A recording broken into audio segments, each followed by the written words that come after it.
clear มันก็เป็นแค่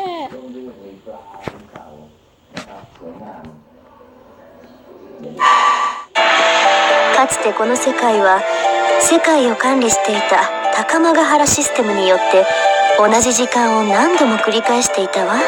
世界が何度繰り返されてもこの結末は変わらない。最後には必ず2人が釜に飲み込まれていく。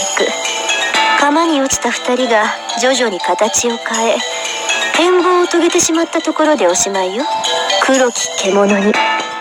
長きにわたって繰り返されていた高間ヶ原によるループはあなたの手で脱却されたの。そしてこの瞬間あなたは青の継承者、新しい目として選ばれた。これがかつて特殊な状況にあった世界のあらましよ。